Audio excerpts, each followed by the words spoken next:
I believe the children are our future. Marek, just for you, right?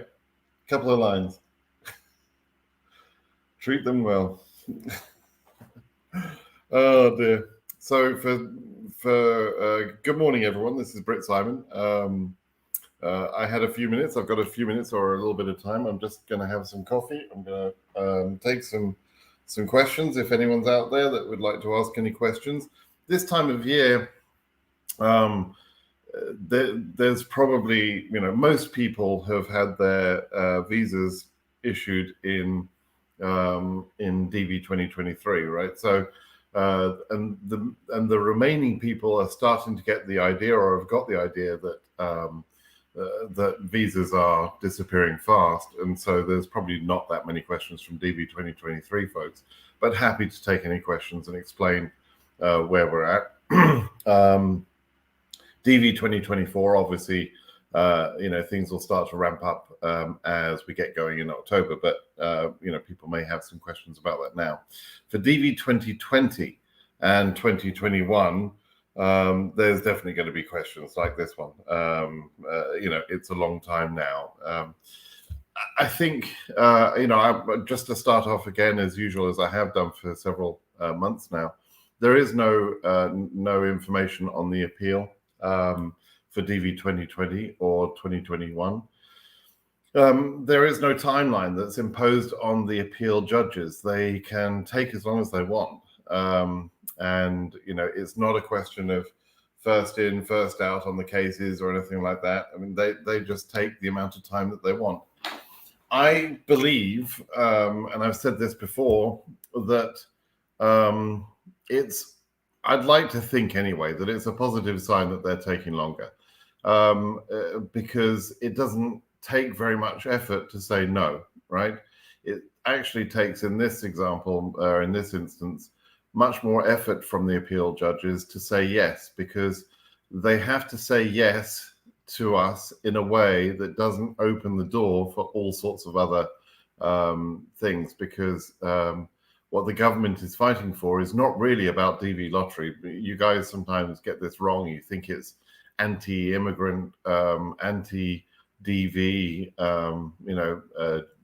Joe Biden being against immigrants. I mean, you guys, honestly, you get these things wrong sometimes. But the government is simply trying to protect a couple of very key principles in the law, and they're fighting hard to protect those principles, which is about the presidential power and about the fiscal year.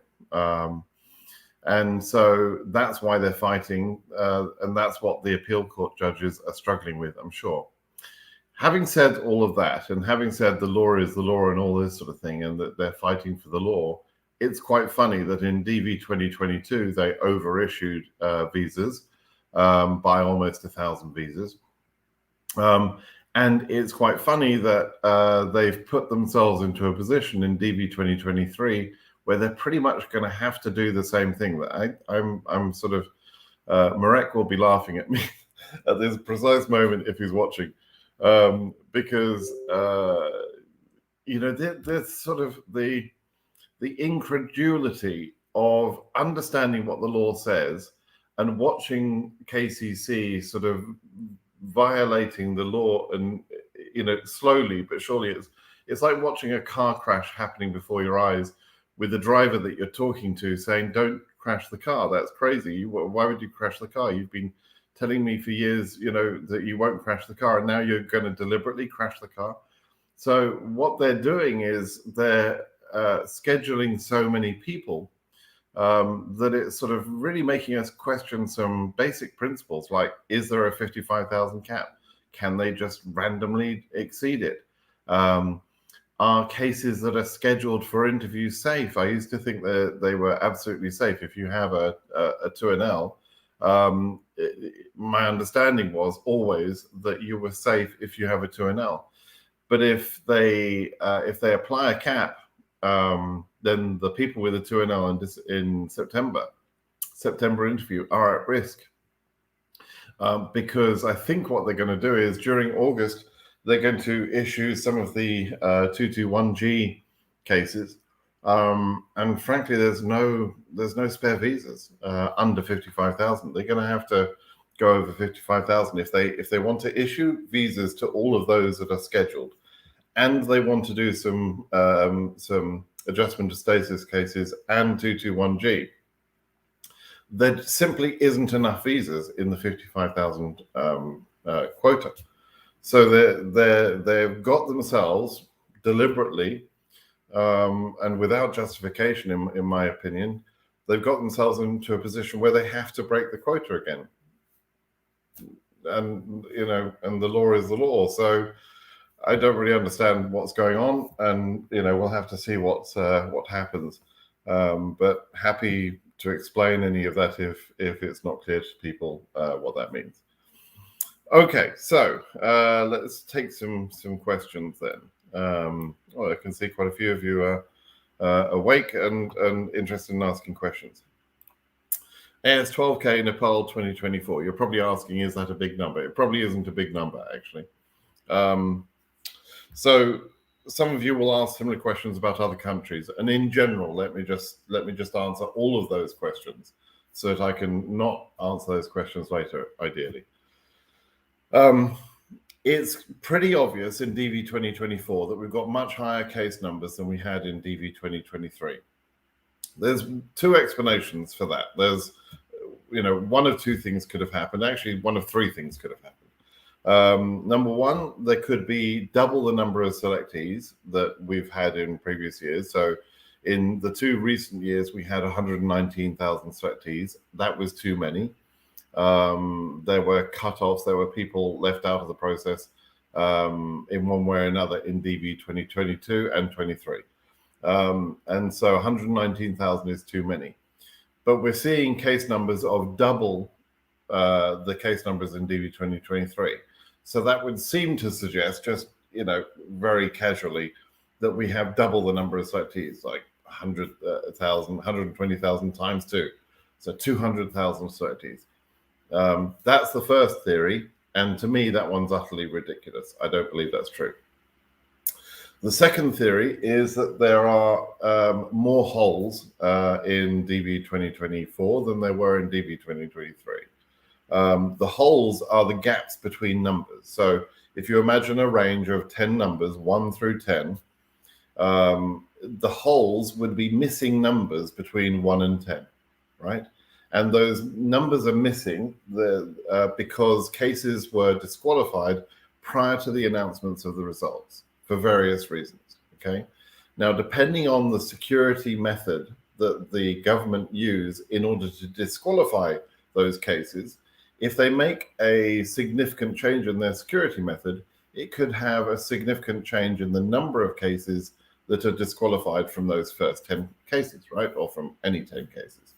And so my theory is, since the first theory is obviously nonsense, they haven't got double the number of selectees. The second theory is that holes have increased, the density of real cases has decreased in quite a significant way. Probably to the point where we'll see something like 20 and 25% density. That means 75% holes in some of the regions. Okay. I think that's very likely.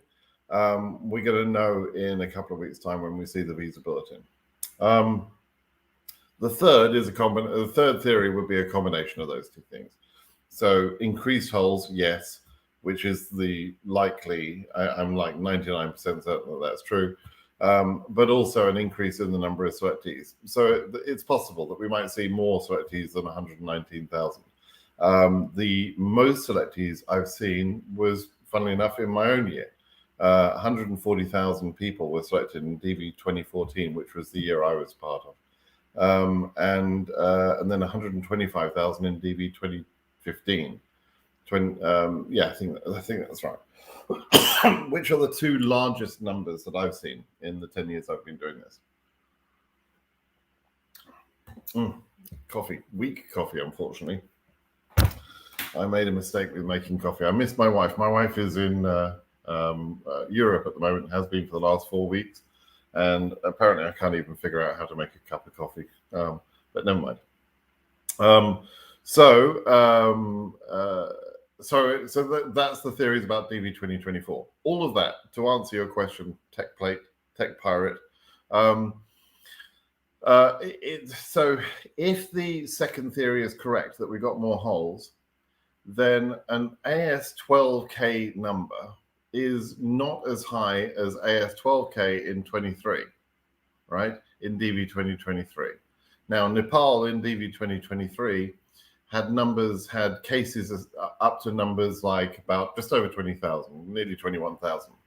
That was for the full range. So if the full range of Nepalese cases were in 20,000, you can calculate how many were in each thousand, right? Now, if 12,000 is equivalent to a number, so if 24 has more holes, then 12,000 would be equivalent to a number lower than 12,000, probably more like an equivalent of, let's say, 6 to 9,000, something in that range. We'll see when we see the number of selectees. So you have a pretty good chance, because you're probably in the first 50% of cases in Nepal, all right? And Kathmandu embassy is doing great, has done for a couple of years, has done forever, really. Your chance of refusal at Kathmandu as a Nepalese applicant is very low. So you're in good position there, Tech Pirate, so you can probably relax. For other countries, the story about the embassy could be different. So your case number could be low in comparison to DV 2023. But really, a large part of the equation these days is, how is your embassy doing? If your embassy is performing badly and refusing to take cases, then that really does impact your chance of success in this lottery. Shouldn't be like that, but it is like that. So any update on the good luck case? No, I just did that at the beginning. There's no update on the appeal. We're still waiting. Britt, I'm sad. 2023 AS9148 not yet received 2NL. Okay. For people that are still waiting for a 2NL for DV 2023, mostly,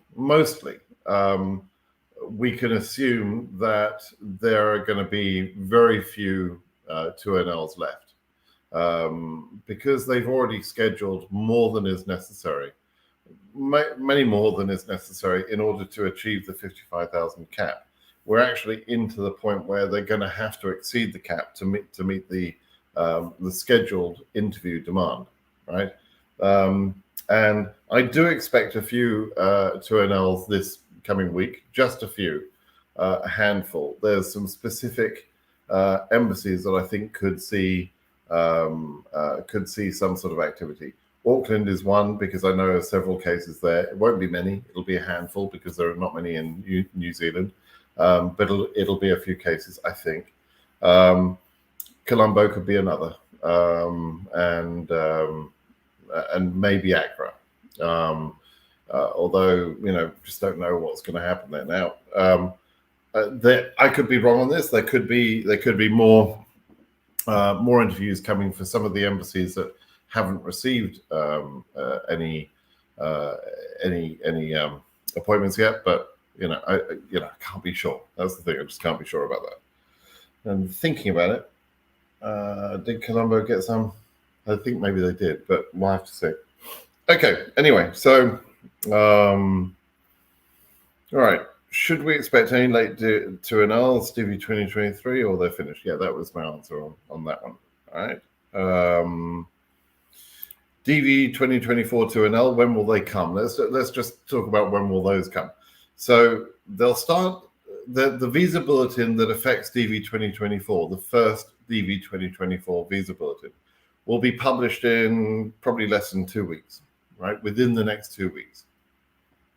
And immediately after that visa bulletin, there will be people who will receive 2NLs for DV 2024, right? And they'll be for October interviews. Now, it won't be a massive number, and we won't be able to track that because we won't have access to the 2024 SEAC data yet. We can only download that data from the 1st of January. Okay, so, but there will be some people, without a doubt, who will get interviews in October. And that will start in the second half of August. And so, they are already working on DV 2024. And within the next few days, they'll start to sort of quietly in the background, they'll be scheduling some interviews internally in KCC. Because what happens is, as soon as the visa bulletin is released, it's obvious that KCC must have had those numbers a little bit early. In some months that happens. And so they're able to issue 2NLs immediately within a few hours of the visa bulletin being issued. If the visa bulletin itself is issued early, let's say around about the 7th or the 8th of the month, instead of towards the 15th of the month, then the advance notice that KCC have got is much less or possibly none, in which case there's then a delay before we start seeing 2NLs. It'll be a few days, but KCC already have processed cases for DV 2024, so they can be scheduling those pretty quickly after the 2NL. Happy Sunday to you too. Thank you for saying so, Intar. Yeah, Intar Derek. Derek's easier for me. So let's see. Yeah, any chance for 2NLs for Nairobi? Nairobi just took 134 or 135 interviews the other day. And I was thrilled for Nairobi to see that, but I don't expect them to get any more. I think that was the end for Nairobi. Now, Nairobi hasn't done very well, as we know. They're one of the bad embassies. I hope they start next year better, is all I will say. But I think for you as a DV 2023, unfortunately, I think your chances probably evaporated. So I'm sorry about that. Abdi, good morning. Although it's evening in Bahrain, I've had my interview on January 30th. January 30th, long time to wait. And the embassy scheduled another interview on the 5th of August and a new medic after the 221G. What do you think? Now, if they... Okay, so let's just think about this logically, right? So the embassy scheduled an interview for you on the 5th of August, right? That could be a good or a bad sign. We don't really know what that means. It's nothing to worry about. You just have to attend it. But if the embassy scheduled another medical for you, then that's a positive sign. They would not put you through that additional process and cost. I assume there's going to be a cost, unless they were leaning towards issuing your visa. Now, the visas have an expiry date on them, which is, people notice it's about 6 months in the future. But people also notice that it's not exactly 6 months from the interview date. And the reason for that is it's based on the date of the medical. It's 6 months from the medical date, right? So if you had your medical back in, let's say, mid-January, because you had a January interview, that medical is obviously expired and therefore would give them a problem to actually issue your visa. So, so I think you're in pretty good shape. Now, your visa is never guaranteed until it's in your hand. So be careful about that. I don't want to get you too worked up, and I don't want you to quit your job yet. Wait until you've got the visa in your hand, right? But obviously it's a good sign that they've scheduled a medical for you. So, so that's a good thing. Good luck with that. Please let me know how you get on with that, Abdi. Tried to register the appointment online. It says not ready. Just got my 2NL Friday. Well, you've answered your own question, really, haven't you? You got the 2NL on Friday, and the system where you're trying to register it online is not ready because it only happened on Friday and today is Sunday. So be patient, wait a couple of days, and try again. Ashman, I entered the US on July 16th, 2023 using a DV visa. Cool. I came to know that it's required for me to enter in a selected service system. Is it automatically registered as an immigrant? Wow. So this is just to prove that you don't read instructions. Because in the DS-260, there was you can't proceed as a male under 26 submitting your DS260 unless you click on a little button and some information comes up. You're supposed to read that about selective service, and only when you've seen that message can you submit your DS260. So it already was explained to you, and they probably then also included some information about selective service in either in the interview or when they issued you with the visa. But anyway, never mind. We've established that you don't read instructions too well, but try and do better on that in the future. The answer to your question is it is your responsibility to go online and sign up for selective service if you're a male of 26 or less, right? Under 26, actually, I think it is. So go online, just Google selective service, and you'll find a fairly easy registration process. It's not done automatically for you, and it is essential that you do that, because when you go for citizenship in 5 years' time, let's say, that's one of the things that they will be checking. Did you sign up for selective service when you were supposed to do so?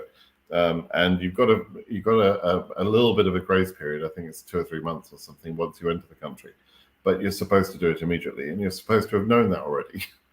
So anyway, go and do that. All right. Now, in reality, you won't be called up, but we don't conscript people here. But nevertheless, they have this opportunity, let's say. But anyway, there you go. I'm not current, but last week I got an email my case stayed current. You probably are current then, or it could be just a simple mistake at the KCC, I suppose. But without your case number, I have no idea. Don't know what they're saying that for. Thank you for saying thank you. They're not always annoying, but yeah, there's a lot of repetitive questions. You're right. Any chance getting a 2NL AS 13,000 still showing at MVC? I think I've probably answered that, right? Me and the fiance applied for a K1 visa in 2008. Went to the visa interview and asked for a DNA test for the two of us. Why would they ask for a DNA test?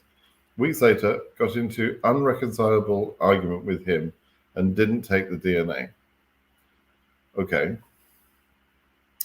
Okay, there's no question here, but I can imagine the questions you would have, and maybe you've got a question posted further down that, oh yeah, here we go. Is that considered a visa denial? Yeah, that's what I was going to assume. No, you didn't finish the process, Dylan, essentially. It's not a visa denial. You halted the process by not complying with their instruction to get a DNA test. You halted the process, so you weren't denied. So you don't have to list it as a denial. That's ultimately the question you're asking. Okay. Had my interview in Abu Dhabi, July 26th. Unfortunately, it was put on 221G without requesting for any documents. Any advice, please? All you can really do is just wait and hope. There's no real trick to this. Towards the end of the year, I normally tell people in August and September, we normally see a large number of 221G cases being processed. This year, I'm a little bit unsure what they're going to do, because they've scheduled so many 2NLs for September interviews, August and September. There's about 11,500 people who are scheduled for interview in the next 2 months, in August and September, right? There's nearly 6,000 people on 221G, and there's less than 10,000 visas left. There's probably about 8,500 visas left. So even from the 11,000, I think it's even more than that, actually. I'll check it in a moment. I'll show you how I check that. But even from that, from those cases they've scheduled, they could get very close to filling the capacity. So if they actually allow the issuance of visas to 221G cases that are clearing in August, every single one of them they do will put stress on the cap, on the 55,000 cap. Every single one of them will probably be too many for the cap to be met. So then they have a question, as I was saying earlier. they have a question to answer. Let's say they do their normal thing where they clear a couple of thousand 221G cases in August. They will put themselves into a position where they have to make a decision between allowing the 2NL interviews for September to go ahead and issuing the visas, or saying, hang on a minute, we've run out of visas. Don't know how that happened, crikey. They're going to have to make a decision, because otherwise they're going to go above the 55,000 cap. Now, I think they probably will go above the 55,000 cap, because I can't see any way that they could humanely deal with this because of what is essentially their screw up. So anyway, you've got a chance of being cleared in August. I'd be less confident of 221G cases that get cleared in September. So hopefully you get cleared early. Okay. I'm asking, when you win DV, you are with your family, maybe a family of 5.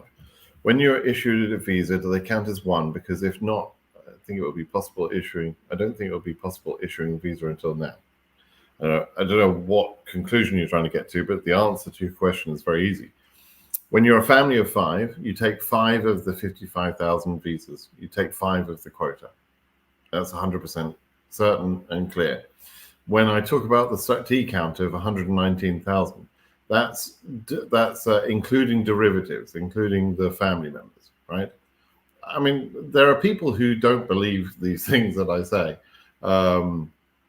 who argue that, who actually, there's a YouTuber some months ago, I pointed out this YouTuber that was telling people that the selectee number did not include all of the family members. And she, this YouTuber was complete fool, frankly. She had no idea what she was talking about. It's a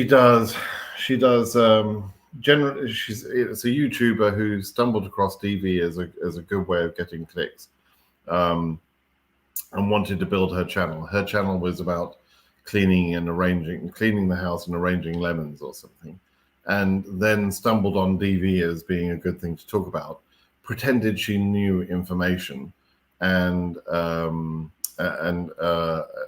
started giving out this information based on her conversation with her friend who works at an embassy. A complete bullshit, absolute nonsense, disgusting, disgraceful behavior to fill people full of this wrong information. But she did it for clicks. What was her name? Pasan Nivas or something, from Sri Lanka, I think, something like that. Go look it up. Go Google her channel if you want. See what she's saying about lottery. But she, disgraceful human. So much better off at cleaning her houses. She has a lovely looking house. I wish she'd come and clean my house, because I pay a lot of money for my cleaner. But other than that, no, this woman's got nothing to add. So there you go. So it's 5. It is 5 for sure. It's 5 is taken off the 55,000. Okay. Next question. In Cairo, Egypt, case number AF 58855. 2023, 2024. Does it mean it's over? Oh God. Oh dear. You say 2023 to 2024. What does that mean? Like, does that mean you're a DV23 or a 24?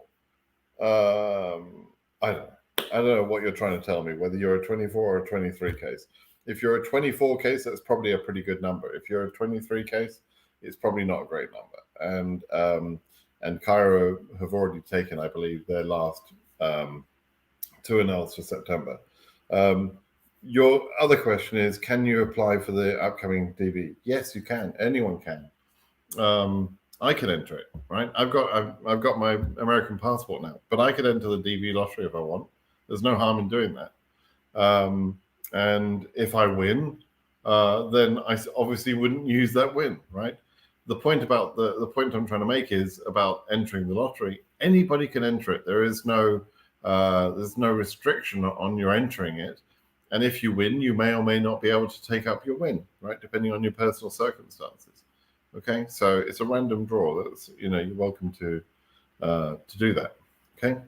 2024 to announce, I've explained when that would be. It would be within a few days of the visa bulletin, and the visa bulletin will be published in about between 1 week and 2 weeks from now, roughly. It's sometimes a little bit later than the 15th of the month, but not usually. Okay. The next visa bulletin, by the way, will have the number of selectees per country. I'm 99% sure it will be in that visa bulletin. So that's information we need in order to start thinking about how high case numbers are and how many selectees there are and all of that sort of stuff. So that's going to be important. That's in the next 2 weeks. I want to ask if I can get my police CC and my 2 passport photo this month in advance of the interview. AF 38,000. Yeah, so good question. I'm glad you're thinking ahead, and this is something that people need to wake up and think about. Police certificates in some countries are very quick. They might come through in a couple of weeks' time. And so generally speaking, you might say, okay, I'll wait until I get my 2NL, or I'll wait until I'm going to get interviewed in order to get that police certificate. However, sometimes things happen in countries where, for whatever reason, maybe political instability or government budget or whatever, they shut down some services or something, and all of a sudden it might take longer for you to get a police certificate. So it's a smart idea to get it early. Now, people worry about police certificates in terms of how long they're valid for, because the police certificates generally have some sort of note on them saying they're valid for 6 months or they're valid for 3 months or whatever. But in the US immigration process, they are acceptable up to 2 years old. So with your case number, you're probably not going to get an interview until the early part of next year. But why not go and apply for that now, especially if you know your country is slow at providing police certificates? So I like that you asked this question, because it's a good question, shows your thinking, and I think it's a smart idea to apply for it a little bit early. Maybe not immediately, maybe in a month or two. But even if your police certificate is a year old at the time you're interviewing, that would be okay. Okay. Dylan, I answered that. Any hope for 2023? Any hope for DV 2023? I mean, it's going to probably be the highest number of visas issued in the history of diversity. So, diversity visa. So, any hope? I mean, there's lots of hope. There's 55,000 people are coming to America through the green card program, right? And 55,800 people came last year. I mean, that's a lot of hope. That's great. It hasn't worked out for everybody. But if you stand back and look at the program as a whole, it's great. It's a good thing, right? It just sucks that it can't be a bit more fair for people that are at embassies that misbehaved. And that's basically what's happened. There are some embassies that have misbehaved, but nevertheless, KCC have done a great job because they have filled all the embassies that they could fill. They've issued all the visas they could issue. It's just in this last couple of weeks, they seem to have been drunk or something, because now they're going a little bit nutty. They're just continuing stacking up 2NLs like it's Christmas or something. So, they need to stop doing that. They just need to do a few more for the embassies I've mentioned that are missing out on 2NLs. That's it. Then cut it off, KCC. No more. It's confusing. Okay. Jonathan's been in the USA for 3 months. Congratulations. Welcome to America. I hope it's going well for you. Really hard process to go through. I'm sure you're recognizing now that the first 3 months takes a lot of figuring out the systems. How do you register for a doctor? How do you get your kids in school? How do you open a bank account? How do you buy a car and get car insurance? And where do you lease an apartment? And there's so much to do when you're in the country for the first few months, and none of the systems will appear familiar to you. So the ways things work, and even finding foods that you're used to, etc., can be a complication. So there's a lot of sort of background stress involved in just going through life for the first few months. It gets easier after probably a year or two. You get more used to things, and you get, you're just more used to things, and you understand how systems work. But it's hard in the first couple of years, I would say. So anyway, good luck and congratulations, Jonathan. All right. We already lost our chance with a low case number from stupid Nairobi embassy. But thanks to you, we had a good journey with you. What a nice comment, Jonas. Sucks how Nairobi behaved. It just sucks. It was obvious. It became obvious probably by January, March, maybe, January to March timeframe, the first quarter of the year, January, February, March, that they were just not prepared to sort of do anything. And I was hoping until about March that they would suddenly sort of switch into gears and maybe sort of rescue the problem that they had made. But beyond March, it became obvious they've just built up too much of a backlog through their laziness and stupidity of prioritizing other cases. It's not that Nairobi are not doing any work. They're just prioritizing other cases. So it sucks, Jonas. I'm sorry it worked out that way for you. It's unfair. With the happiness I have, people possibly are not going to understand this, but I have happiness about 55,000 people being issued visas. But I can't think of that, without thinking about the people that have been horribly disadvantaged by bad embassies, right? So it tinges the happiness, and obviously that there are loads of deserving people that would make great, citizens of the USA, and we need those people. And they had a place in line that was low, and it's just unfair. It's unfair the way some people have been treated. So there you go. Okay, DV 2024 winner from Africa. Forgot to include my wife and children on the entry. Oh, fuck off. Oh, come on. You don't forget to include your wife and your children on your entry. Don't forget. Please, let's not pretend. Let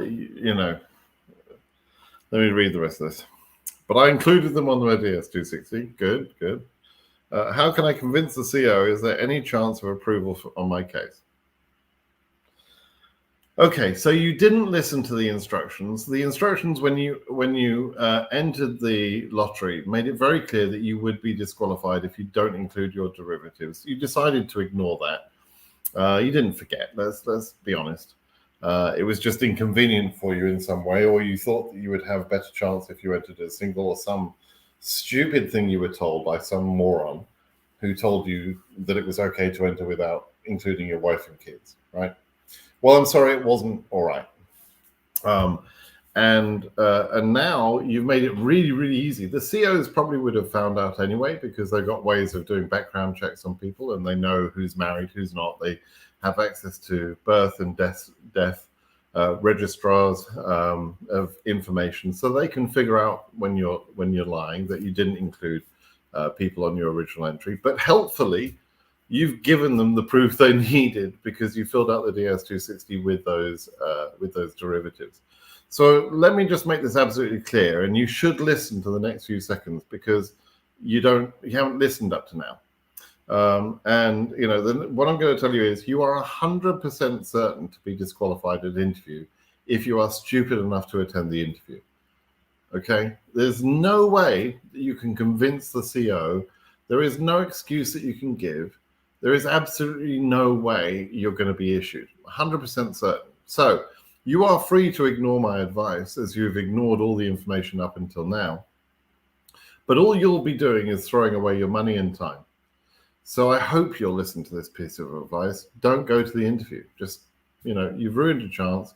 It was your own fault, and you need to move on. And don't lie. Don't lie and say you're single when you're married. I mean, you can't just forget. This whole thing, I forgot to have my wife and kids. No, you didn't just forget. You actually said you were single.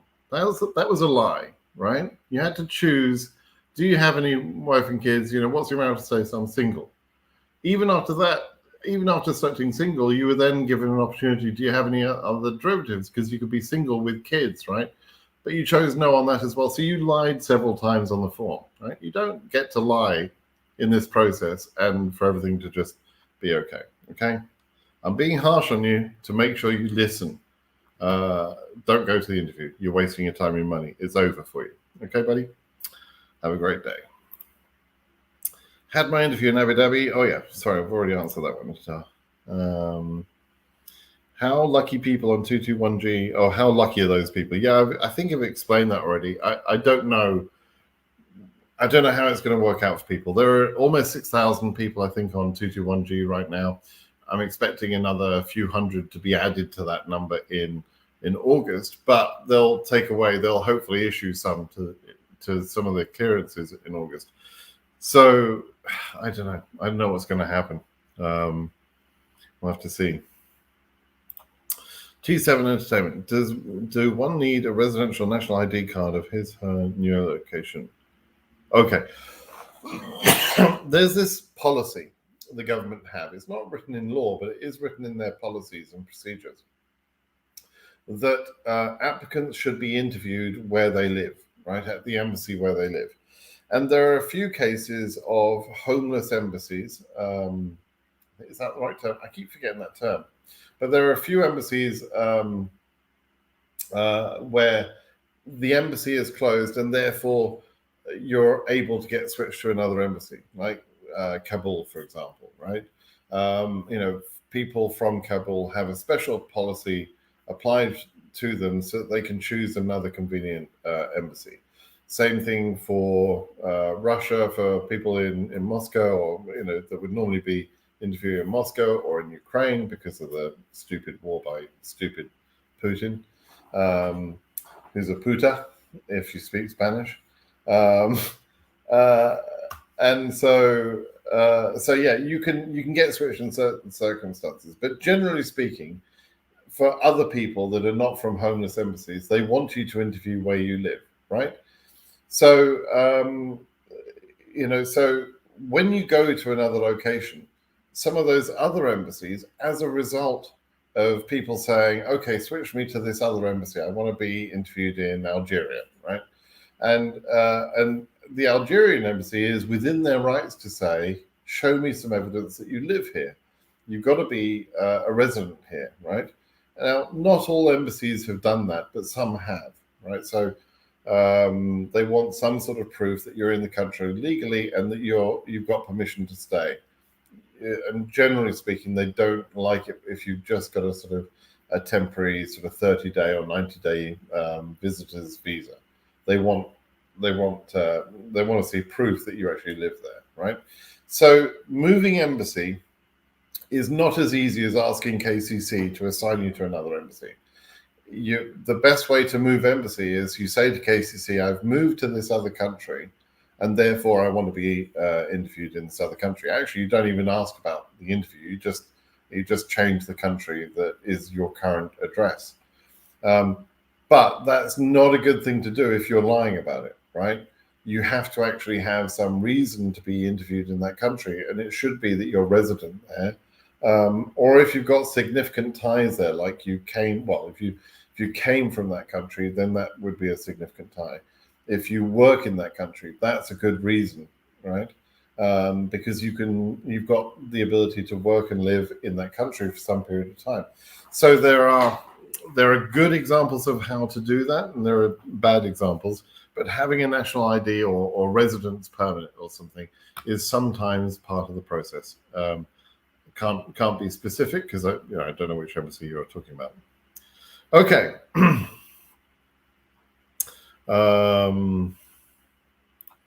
Is it okay for a DV winner to pursue a DV 2024 visa for 2024? When he graduated this July, he got the certificate. Yeah, it's absolutely fine. The rules of the lottery about whether someone is qualified or not through education or work experience, both of those measures are taken at the point that you interview, right? So you might not meet the requirements today, but you could meet them by the time you go to your interview, and that's okay. It's fine, right? So yeah, you can do that. It's not a problem, especially since you've already graduated in July. You're fine. You'll be awesome.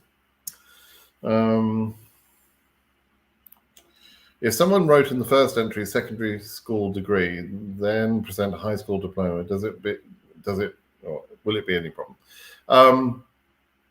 No, it's not a problem. There is a question in the DS260 and also the DV entry that asks you to categorize your level of education. That is for statistical analysis only. It's not a required question. It's not something you can be refused over. If you say you are, you've got a high level degree when actually you only have a high school education, and you put that in the original entry that you have a higher degree, that particular selection on the original entry, or even in the DS260, can't be used against you. Okay, so no problem there. What do you think of Colombo MC? Still, they didn't schedule any interviews. Do you think? Yeah, so it's one of the ones that I'm hoping to see some 2NLs for September, but we're very close to the end of the 2NL, so I can't be 100% sure about it. Right, but good luck. Any idea of what happened to the Pacer? Yeah, I talked about that at the beginning for Go plaintiffs, etc. We're still waiting for the appeal. Okay. Yeah. 2024 study, good. Oh, this is a question we haven't dealt with for a little while. For the 2020 and 2021 cases, if we win in the court, how will it be managed? Will it be will you have to fill in a new DS260? What will the prioritization be? If you were DQ'd before, does that help you? I mean, all of those questions, we don't know the answer, right? So we'll have to just wait and see how they operate that. We have no idea how they'll operate it.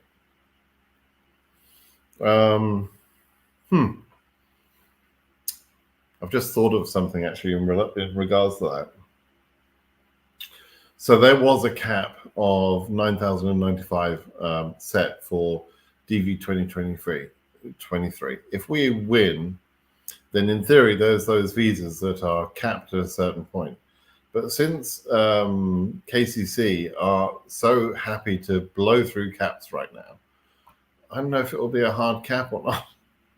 So we'll have to wait and see what happens. There is also one of the lawsuits is asking for a recalculation of the math that came to that number. Actually, not that number, but the ones in 21. They wanted to redo the formula. And so that might be a discussion. And again, I do think if we win the appeal and they reopen that discussion about the formulas, one of the things that should be taken into account is that apparently these caps, can be exceeded by the government, right? So it's not fair to start from a 50,000 number and work down from there, for example. We should at least be starting from, an assumption that all 55,000 visas would be issued, and probably more than that. So, so there you go. What do I think of Joburg? Yeah, usually pretty good. And you've got a low case number there, Simba. So, Simba. Oh my God, where's my gifts when I need them? So, yeah. I'm sorry. I've got the humor of a 10-year-old boy. So, good name. But you got a low case number. AF 11,000 in DV 2024 must be quite low. And Joburg is good. So, yeah, you'll be fine. I saw in a tweeter that you said visas can be more than 55,000. Can you clarify, please? Yeah, that's what I was saying, Eunice, that last year they actually went over the cap. And it's like watching a car crash in slow motion. We couldn't believe what we were seeing. And I assumed that DV 2022 happened that way because they were rushing the last couple of months. They were throwing 2NLs at the thing like you wouldn't believe. They were desperate. KCC seemed desperate to issue as many visas as possible, which I assumed to be at the time, and I still do think is true, they were very keen to avoid any possible lawsuits coming in 22. They had been sued in 2020, they'd been sued in 21. They lost both years, although both years have now been appealed by the government. But the government lost both those years, right? The lawsuits in those years. So there were successful lawsuits against them. And the government didn't want to fight any more of those. So in DV 2022, somebody obviously said, you had better schedule as many bloody cases as you can because you've got to hit that cap, 55,000. And so KCC went nuts in the last couple of months and scheduled everything that they could possibly schedule. They would just go nuts. They were sending 2NLs up until the last 3 or 4 days before the deadline, right? I mean, literally a couple of maybe even 2 days before the deadline ended. They were sending fresh 2NLs out. And at the time I was saying, hang on a minute, they're going too far here. They're going over 55,000. And I was saying I think probably fairly early September, I was saying, this is feeling weird. Why are they going so high? They're going to actually exceed the cap if they're not careful. Ha, ha, ha, but that will never happen. And blow me down, that's exactly what they did. They exceeded the cap, right? And so then this year, in 23, they did a lot more work earlier, as they should do. Their first 3 months, they actually did about 13,000 issuances, not issuances, but scheduled in the first few months.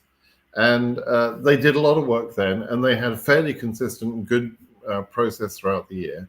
And so they put themselves into a position at the end of June where they were in very good shape. In July, all they had to do was just a few more.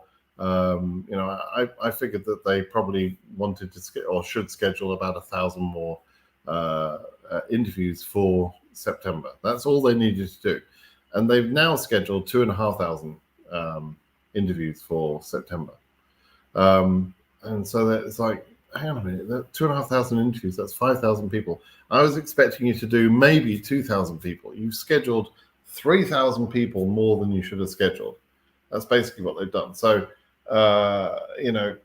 it's kind of nuts. And so now I was hoping they would schedule 1,000 so that there would be some visas available for the 221G cases. But now by scheduling that extra 3,000 people, they've made that very difficult. So the only possible solution, if they want to actually not look like a bunch of fools, is to allow the cap to be exceeded again. How they're justifying that, I don't know. But I'm happy that they are. But at the same time, they should be consistent. They should be working according to the law. If they can do something like ignoring the law on the 55,000 cap, then they can ignore the law the other way as well. If they can ignore the law in a way that we're pleased with, they can also just say, all right, I don't think we're going to do any visas this year, right? We're just going to ignore all those people, right? So you want them to behave in a lawful manner, right? But anyway, I'll take the win. That's fine. But yeah, it's a bit strange. Okay. Dennis, 23 AF 21,000 current since a long time ago, transferred from South Africa to Congo. You transferred from South Africa. Why? That was a good embassy. Oh. Is there still hope at this time? Is there a chance to schedule more people? Probably not, Dennis. I wish you'd stayed in Joburg. That would have been better for you, I think. But anyway, there you go. What is the exact date of KCC to publish number of selectee on DV 2024? I don't know the exact date. It's going to be in the visa bulletin, which is published roughly between the 8th and the 15th of each month. It can be a little bit later than that. We've seen it as late as, I think, about the 25th of the month. But generally, it's in that range, 8th to the 15th. Okay. Please, which country do I put my permanent address when I live in a different country from the country in which I have to have my appointment?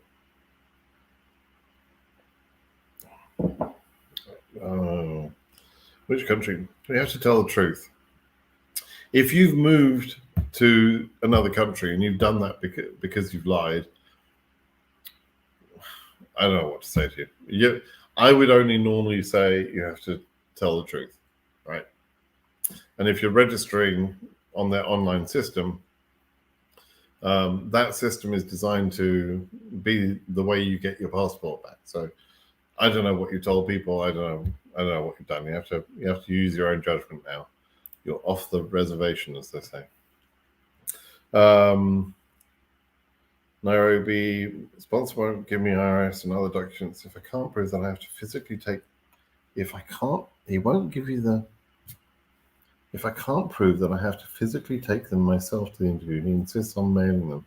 Oh, I see. Yeah, he can mail them to KCC. It won't do any good. KCC is in Kentucky and USA. They are not forwarding documents to an embassy. That's not how it works.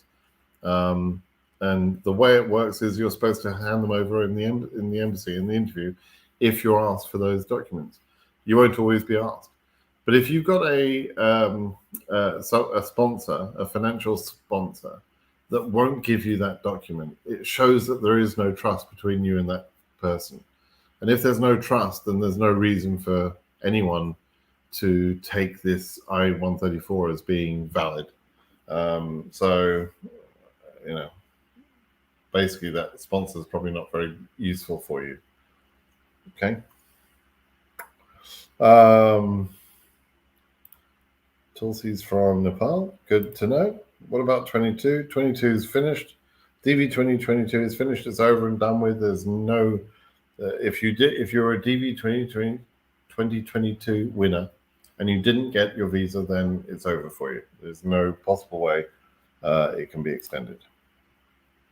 You got an interview. Umesh says got an interview on the 14th of August. Fulfilled DS260. Fulfilled. I made one mistake. His passport expiry 5 years. No, it's fine. It's fine. It's not going to be a big deal. They're not worried about those sort of things for derivative children. It's not going to be an issue. Don't worry about it.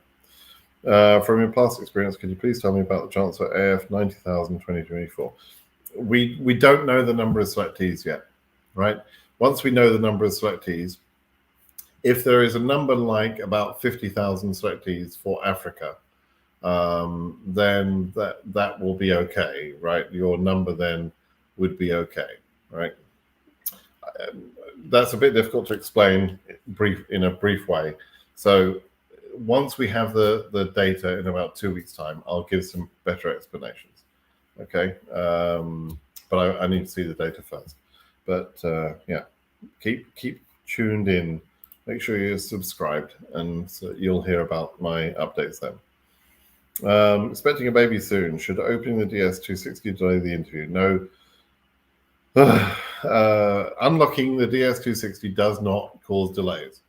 We have that proven in so many ways now. I'm frustrated that we have to continually address the same point, and it's a misunderstanding that DS260s cause delays. There's another bullshit misunderstanding being created at the moment about the processing order of DS260s. But every year we have to deal with some of this bullshit, apparently. Last year, I think it was last year, there was a rumor going around that that KCC were only preferring single people. And, again, it's based on this misunderstanding about how DS260s are processed. But anyway, no, you are absolutely not, not to not include your child. When you've had a baby, unlock your DS260 as soon as possible, include the baby and get on with life. You want a visa for that baby, right? So include that baby in the process. Okay, and don't wait until you're 2NL. That's a dangerous game to play. Unlock early. Okay. Successfully transferred from Nairobi to Dar es Salaam. Lovely. Did your interview last Thursday? Cases issued. Oh, that's fantastic. Well done. Well done for moving from Nairobi. That was a smart move. Good for you. Congratulations. Alicia. I like that name. Birth verification certificate, work in place of birth certificate, Nepal. I don't know. There are 200 countries in the world. It's not reasonable to expect me to know the documentation from every one of those countries and to know what is interchangeable with certificates. You can go online and you can read the reciprocity page, and it will tell you what documents are required and what's acceptable. And in some cases, it gives a backup. If this document isn't available, then this one can be used. But it's specific to the country. So go read your country, right? Google reciprocity page. And then once you're in the reciprocity page, you just look up your own country and read. That's what I mean by reading the instructions. Okay. My name is Fahad from Iran. Effective 2023, case number under 11,000. So current. Is there any chance of an interview date from Ankara?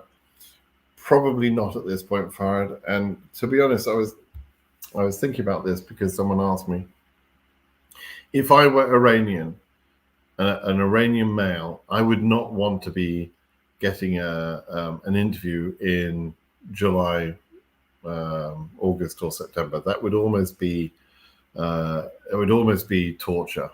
It would be a curse, and certainly, getting an interview in September, unless you're in a position, it's not going to happen. It's not likely to happen. But if it were to happen, unless you're in a position to throw the money away and gamble the money, then it wouldn't be a smart thing to go to the interview anyway, as an Iranian male in September, because you're not going to clear the background processing in time. And there would be additional background processing. Okay. Let's see. I think the judges are watching. That's what's happening in DV 2023, and they want to get some real-time info that will help them as a reference when making decisions in the case. If only that were true. I don't think there's 3 panel judges, right? One of them barely paid any attention in the hearing itself, right? Her mind was clearly made up. And the other 2, no, I don't think they're watching the process. I don't think they're checking Zarthisius's webpage out every Friday for the latest updates, or watching the 2NL updates, or watching my blog or my videos. No, they're not doing that. Let's be honest. They're not watching anything like that. Arthur Morgan, Brett, 123 with my wife and 18-year-old son, but forgot to add my children. Oh, who are 26 and 27, 34. Will that cause a problem? No, you did the right thing. So, children under 21, unmarried children under 21, your children, your biological children, your stepchildren, any adopted children, all of those under 21 and unmarried need to be added. But on the entry. On the DS260, however, you add all of your children, right? And the reason you add all of your children, including the older ones, is because one day you may want to petition for those kids, or those kids may have a petition in their own right, and you want to build the connection between you and the kids on your original documentation. So if you forgot to list them on the DS260, no problem. I would probably unlock for that, to be honest with you. I would unlock and add that. But you can also just sort of add that at the interview as well, okay? If you left them off the DV entry, then you did the right thing, right? Because 26, 27, and 34-year-old, none of those should have been added anyway. Arthur, you're probably about my age. I've got children that age. You're probably about my age. You're going to be an older immigrant, which has some challenges of its own. But good luck with that. I immigrated here almost 10 years ago now. I'm 59 now. So I think I was 50 when I came here. It was pretty old to do that. Can you elaborate the KCC process for us from the time we submit the DS260 until we get an interview? Yeah, at least it's a reasonable question. The process is quite simple. There is no document procedure now. So you submit the DS260, KCC open those DS60s in the order in which they're received. Not all DS260s take the same amount of days or weeks or whatever to process. Some take longer, some take shorter. if families tend to take longer because there's more people to background check, right? People from the Middle East or people who are rocket scientists or something would take longer because there's more of a risk, right? Certain occupations can add to processing time. And your name, funnily enough, can add to processing time. So if your name happens to match someone on a security watch list, or one of your friends, genuinely one of your friends is on a security watch list, they will already have a sort of, for every person they add to the watch list, they add known acquaintances as well, right? So you could very easily, even though you're not a terrorist, let's say, and you've never been involved in that, maybe someone you know has been politically unwise on Facebook or something, screaming about death to America, and hey presto, that person then gets put onto a some sort of watch list as someone who might turn to terrorism in the future, right? You, by association, are connected to that person, and therefore, when your name pops up on a search, your name is on the watch list as being an associate of this other nutcase that wants to cause death to America. So that can cause you delay. Anyway, there's a processing period of time, right? And for some cases, that will be just a couple of months. For other cases, it will be several months. And there's a backlog that builds up also at the beginning of the year that can make that processing time longer for a lot of people. Eventually, your case number will become current. You may or may not have completed the processing by that time. If you completed the processing, then and you're current, then you're able to be scheduled if your embassy is working and accepting the number of cases that are available to be scheduled to it. Okay, so that's basically the process. And then if you've got a good embassy, you become current, you've been processed, your embassy is working well, you'll get the 2NL within a few days after the visa bulletin that made you current. Okay, that's how it works. 21 winner. You mentioned earlier, Tulsi, you're from Nepal, so you're asking about the 21 lawsuit. So yeah, we're still waiting for the appeal, Tulsi. Just did that. Enjoy the coffee. I'm actually not enjoying the coffee. I made an awful cup of coffee. But oh well. No, never mind. Nice mug. What is not selected in to get a green card? When you see the message you're not selected, when you check your entry, it means that you weren't selected as one of the winners. You may have been selected, but then you've been knocked out because you broke some rule or you did something stupid like applying multiple times.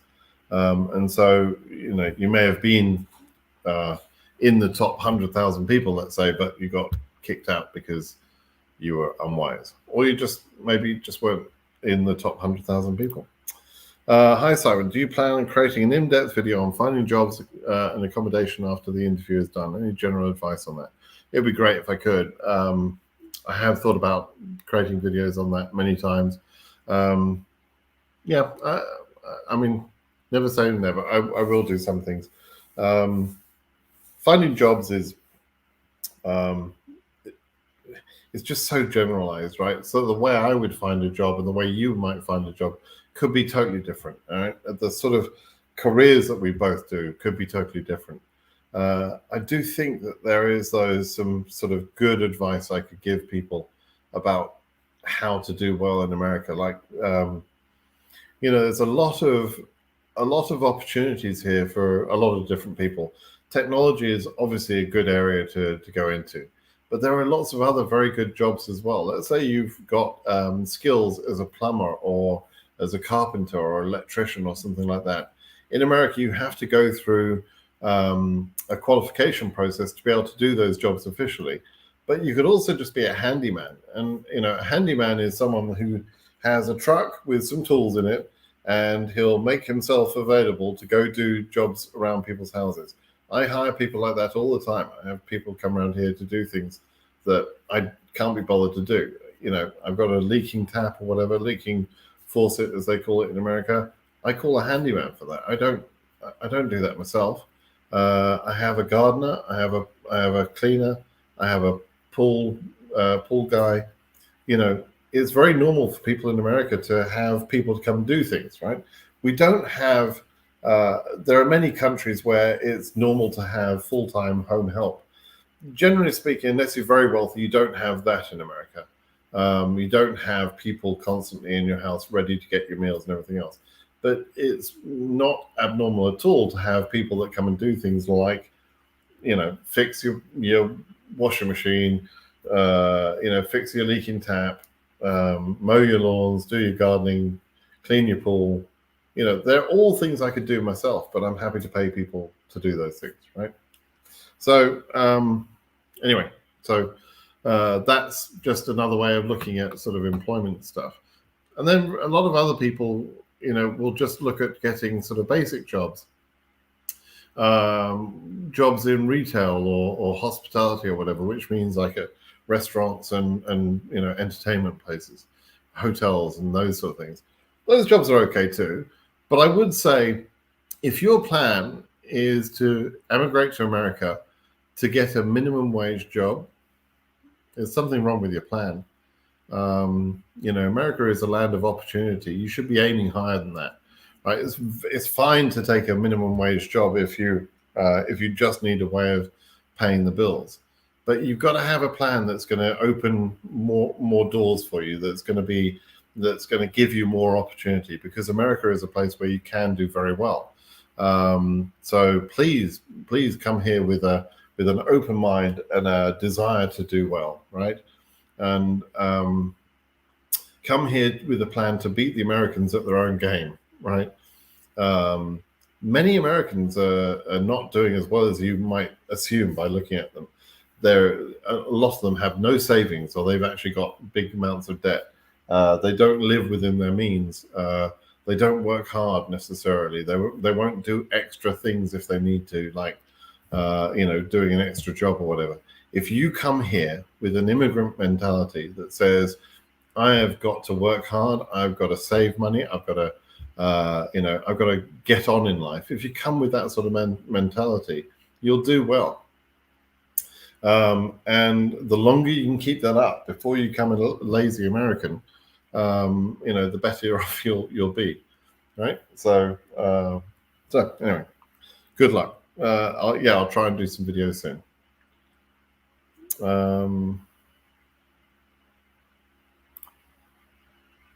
23 winner, AF 12K, didn't get 2NL.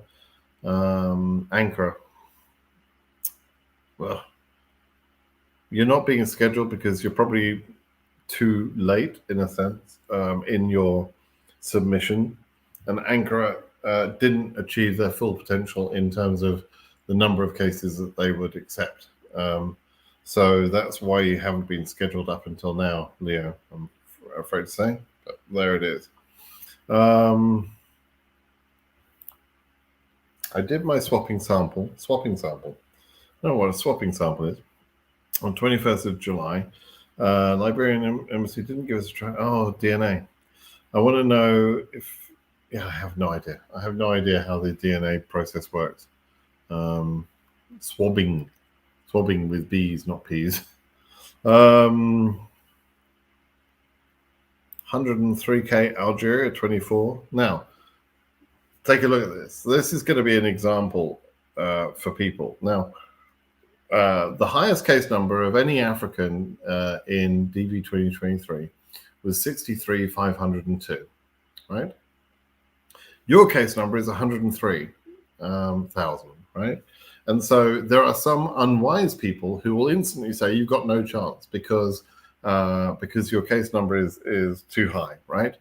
However, I know that there are African cases up to about 122,000. And as long as they haven't massively increased the number of selectees, then your case number is probably not going to be too high. And you're in Algeria. And Algeria has done the best out of any embassy in 23. And if they continue that way, they're in 24, then you're in really good shape, right? So 103K in Algeria may not be too high at all. Now, there was an early cutoff in Algeria in DV 2023. So we don't exactly know where that will be, but your number may not be too bad, okay? So not 100% certain. We have to see what the select D counts are, etc. And there will be an accept number on your country. There will be a slower progression on your country than the rest of Africa. But nevertheless, you're probably not as bad off as you think. Okay. Appointment letter on Friday. Cameroon. Yeah, Cameroon got, what was it, about 120 cases? No, more than that. It was 210. 210 they got on Friday, which is great for Cameroon. I'm thrilled for them. And they went through the whole number range. You saw cases assigned to Cameroon from the very earliest numbers from AF 2000 or something, right up to AF 63,000. So it looks to me like Cameroon just took the remainder of their AV queue, all of the people waiting in AV status, and said, yeah, we'll schedule more. So good on you, Cameroon. That was awesome. Anyway, so you got your number on Friday, 2316K. Submitted in May because confirmation lost, but found it in May. Good. You submitted this May. Holy shit. That's really good. So you lost your confirmation. You waited a year until other people, you submitted. So this is another lesson we're learning here, right? So you waited a year before submitting your DS260 because you'd lost your confirmation. Then you found it in May. You found out you're a winner or whatever. And you submitted in May, and you've been scheduled.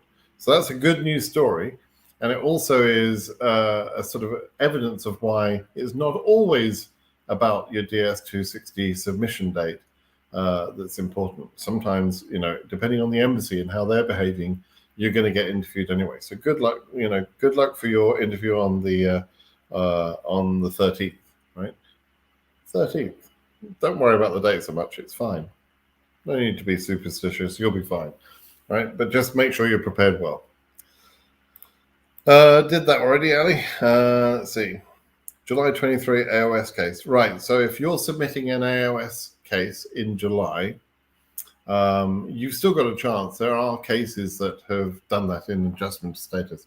Hopefully, you're following someone's mum on the amazing forum that she has for adjustment to status.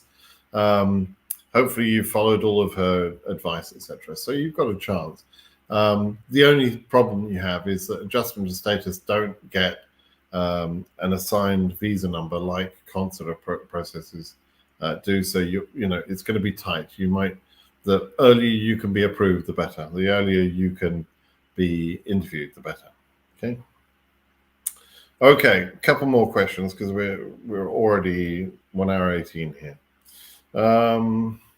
Okay.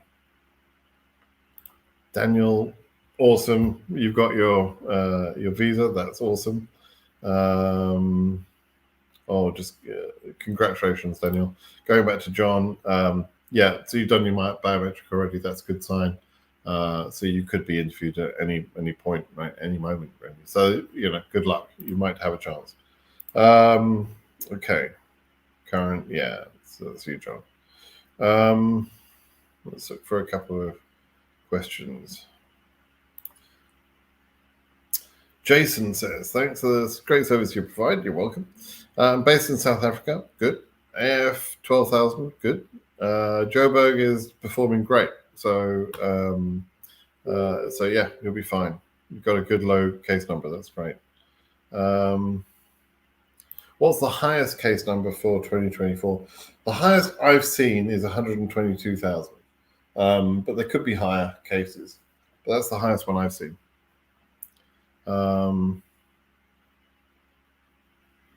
Let's see.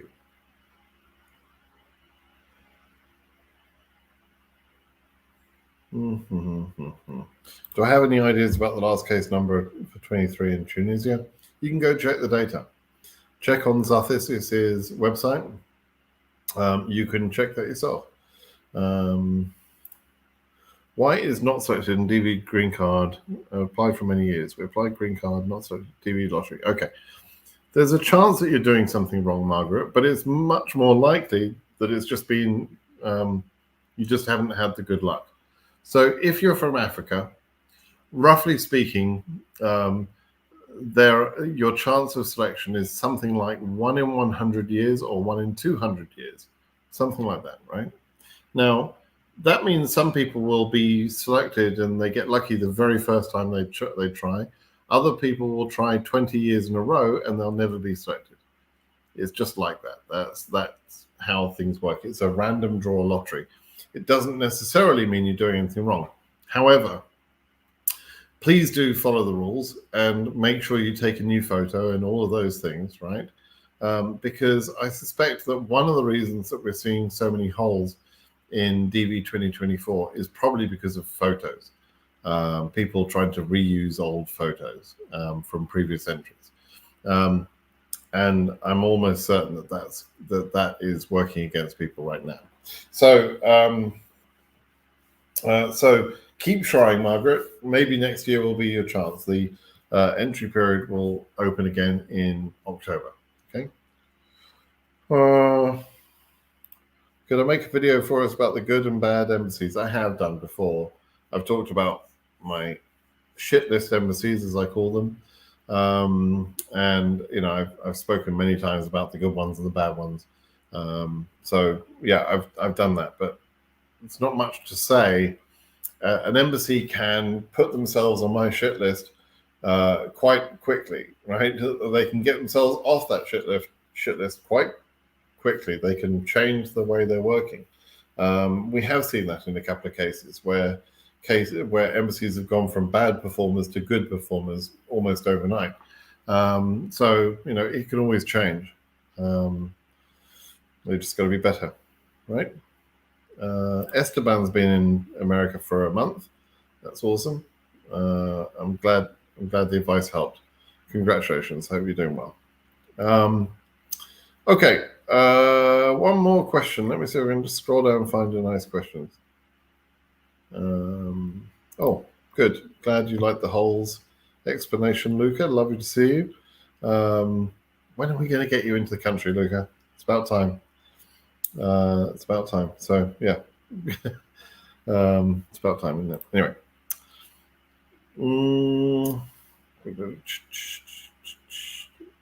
Winner of 24 with case number. Okay, this will be the last question, I think. So, winner of DV24 with case number of 28K. You've got to tell me which region you're in, right? 28K doesn't mean anything. That could be Africa, Europe, or Asia. I feel ZDS.